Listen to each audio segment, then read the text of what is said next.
So this is a propeller pencil, which is a kind of mechanical pencil. I got it from the one-stop shop here in my little town, and I just got it because I was curious.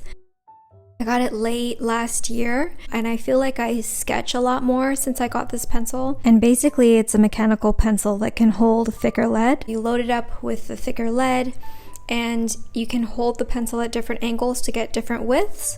So it is quite thick, but if I hold it to the side, for example, then I am able to get thinner lines. And since I'm not using it to do like full-scale drawings or anything like that, I'm just using it mostly for sketching, it really works for me. And that's why I like this pencil so much, is because it's so thick. It just lays down the lead so well, and I'm able to do a lot of shading very quickly. I also feel like I draw more loosely with this pencil. I'm not sure why. One thing I don't like is that it transfers to the other page. So you can see here it transferred.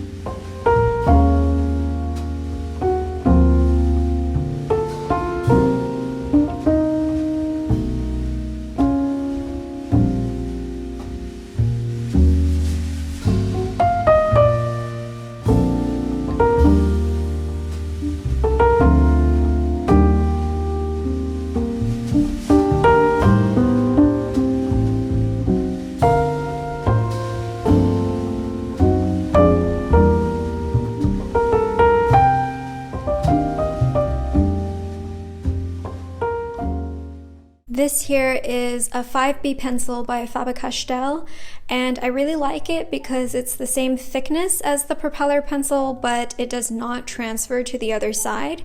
The only thing though is I feel like I don't draw as loosely with this pencil. I'm not sure if it's because of it's like wood, and so it's a bit lighter, and my hands sort of overpower this pencil. Whereas with the propeller pencil, it is a bit heavier, and so it resists my muscles a bit. And so I think that's why I'm looser with the propeller pencil, because it can just bounce around my hand on its own and have its own freedom in a way. Whereas with this wooden pencil, I really can have full control over it. So in some ways that's really good, depending on the kind of sketch I want to have. And then if I ever do want to do very detailed and more light sketching, then I will use this pencil. This is also a Faber-Castell pencil, and I think it's just an H. Yeah, this pencil I actually used a lot when I first started drawing last year. Like really drawing, I mean. And this is a great pencil for to put underneath paintings because it's much lighter, and it doesn't move around. Whereas the lead from the propeller pencil can smudge and mix in with the paint.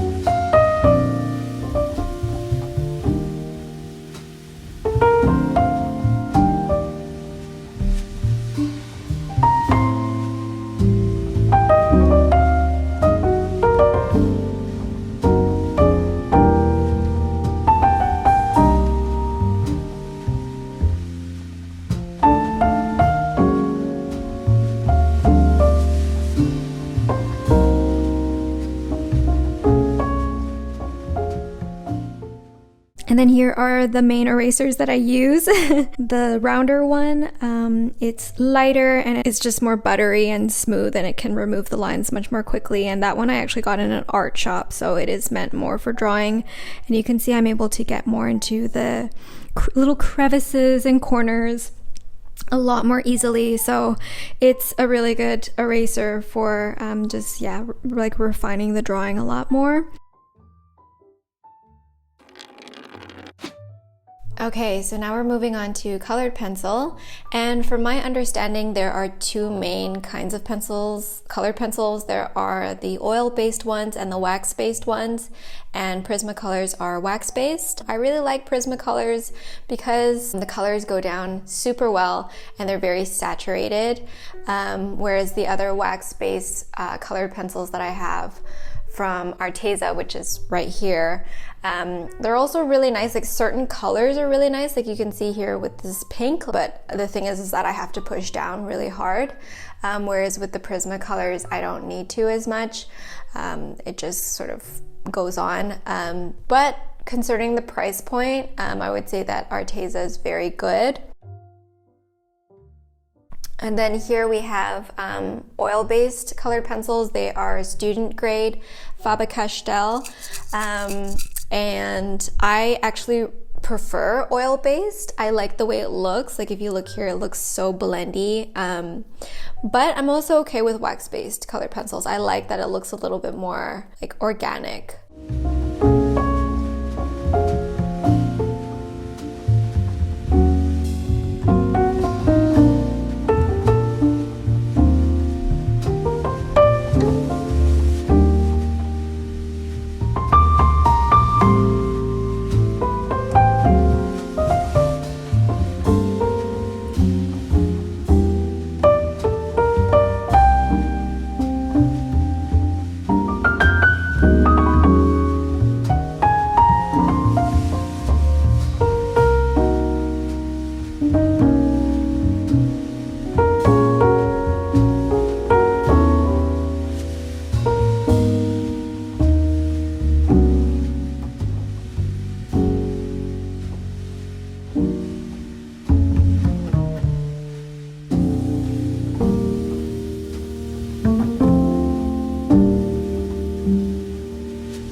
Okay, now it's time to look at paint. As I mentioned, my favorite kind of paint to use is gouache, and I really love Winsor & Newton Designer's Gouache.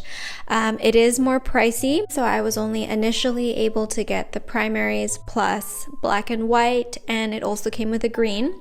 But I think it was great because it taught me a lot about color theory. I really love how buttery these paints are and how I only need to use a little bit to do a lot. I would much rather paint this way than to have many different kinds of colors, but of poor quality.